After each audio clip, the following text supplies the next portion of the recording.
Hi, I'm attorney Tammy Saltzman. Welcome to Divorce Connection Network. Today I am so pleased to introduce you to Jianny Adamo. Hi, how are you? Hi Tammy, thank you for having me. Welcome to the show. I am so excited to introduce all of you to Jianny because Jianny is here to talk about intimacy. Jianny has been in private practice for 7 years. She is the founder of the Fearless Love Relationship Coaching and Counseling, and she helps couples save marriages. And I'm all about trying to save marriages from divorce whenever we can. So when a couple is having intimacy issues, it is a great opportunity to refer them to Jianny so she can help them deepen the intimacy bonds so that they don't need to go down the divorce road. So thank you for coming, and I want you to tell our audience a little bit about what you do and 3 tips couples should consider in the area of intimacy before they even consider a divorce. Tammy, as you know, I am a licensed mental health counselor here in the state of Florida, and I'm a licensed professional counselor in the state of New Jersey, and I've been in private practice for about 7 years working with marriage counseling. I became a certified relationship coach as well after moving to Florida, and with that I've been working with a lot of divorcees and singles to prepare them for a life of love in marriage that's committed and it's fulfilling and satisfying. My specialty really is for safe and intimate relationships. And what that means is we're going to define intimacy. And intimacy is to know and be known. So it's about 2 people being vulnerable and visible and open to one another and being able to share experiences and deep emotions with one another. This creates that oneness. So think back when we were dating, our husbands or boyfriends. Initially, when we first connected with them, we would be on the phone for like 3 hours, and we looked up at the time, right. And the time disappeared. That's your emotional intimacy where there is no time. The moment is perfect, it's complete, and somehow along the road of marriage, sometimes that gets lost. So this is something I work with the couples to try to regain and recapture. And that's important to consider because when you're first getting to know somebody, you want to tell them everything about yourself. You want to be naked in more than one way. You want to expose who you are, what you believe in, how you were brought up, what you did as a kid, and hope that the person you're sharing with will love who you are. Yes. As we progress in marriage, sometimes who we are changes. Sometimes we get so caught up in life, we're no longer in touch with our own feelings. Mm-hmm. Sometimes we get invalidated and told you shouldn't feel that way, and then we're afraid to express how we feel, and we start to think how we feel is wrong. So there's so many issues that could fog up the clear intimacy relationship, mm-hmm. right? The visibility into one another. So Absolutely. What can couples do to reconnect? Actually, I want to talk about 2 types of intimacy status that people fall into that I get to see a lot in my practice. The first type of intimacy status is called pseudo-intimacy. Pseudo. Yes, pseudo-intimacy. And pseudo-intimacy is someone who values long-term relationships, someone who values marriage. They may have really good, solid values. They work hard. They really prioritize their family. However, there is a shell or a hard core around this individual that their partner cannot pierce through.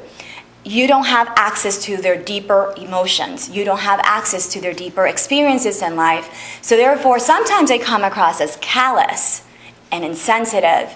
So this type of marriage, there is a lack of emotional intimacy, which for the female, when she's married to a man who has this core around him, and unfortunately there are a lot of men who fall into this category, she sometimes strays and actually has affairs in order to feel that deeper connection to another man, to another human being, to feel attractive and vulnerable again.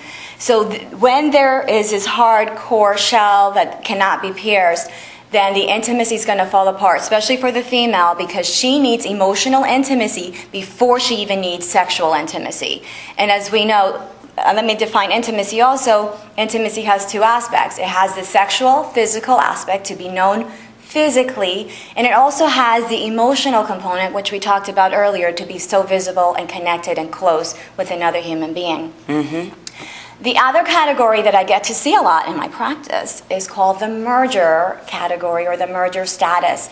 And a lot of women fall in that category. When the studies were done, they did not fall into the pseudo-intimacy.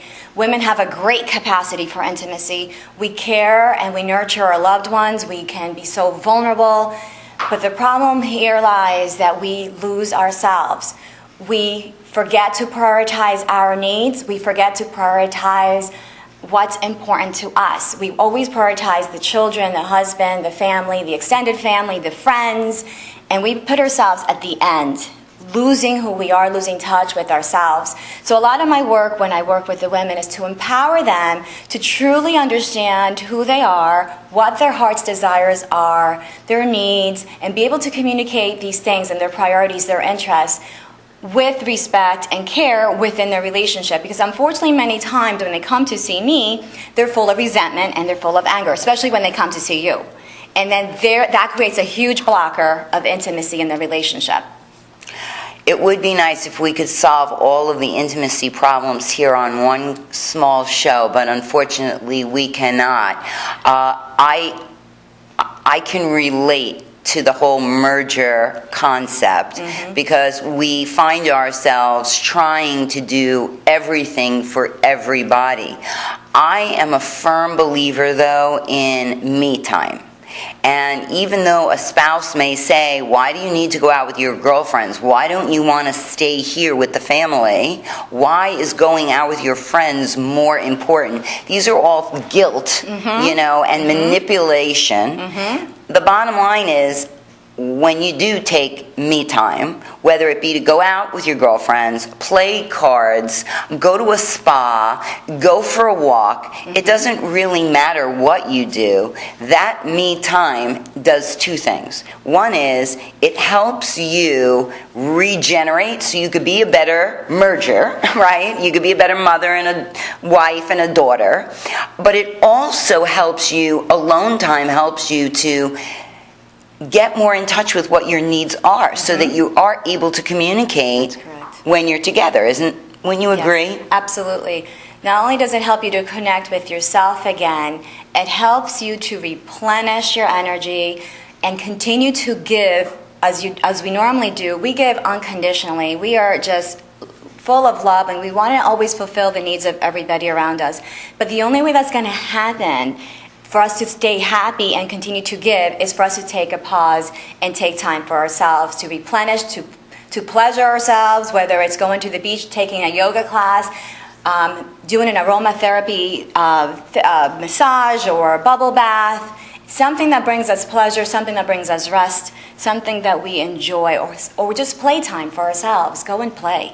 Right. I like play. Play is good. Laughing is good. Smiling is good. Being happy is good. All of those things are good. If you could give our audience one tip that they could do tonight to be more intimate with each other or connect in a more intimate way, what would that one tip be? I would actually recommend an appreciation exercise. I love that. The appreciation exercise is composed of you expressing one or more things that you appreciate about your partner. Then you tell them why that's important to you, or why is it important to you, or what does it mean to you? And then you express to them how that makes you feel when he or she does that. How does that make you feel? And then you reciprocate, so your partner then goes and expresses something they appreciate about you. I think that should be done every night at the dinner table. Absolutely. I love appreciation. When I was going through my divorce, I had a list of all the things I was grateful for. And I focused on that every single day, because even though I was angry and even though things weren't working out the way I envisioned them, I still wanted to be thankful and grateful for all the great things that my marriage brought me, even though it ended. And I still try to focus on what I'm grateful for. And I look at my beautiful son and my 3 beautiful stepchildren every day, and I have a lot to be grateful for. What a great tip. Tonight, go home and tell your spouse one thing that you are appreciative of. And do it every night and see what happens. Try it for 30 days. If you want to reach Jianny, you can find her at divorceconnectionnetwork.com. Her picture, her contact, and her email will be there. Please join us again for our next episode of Divorce Connection Network.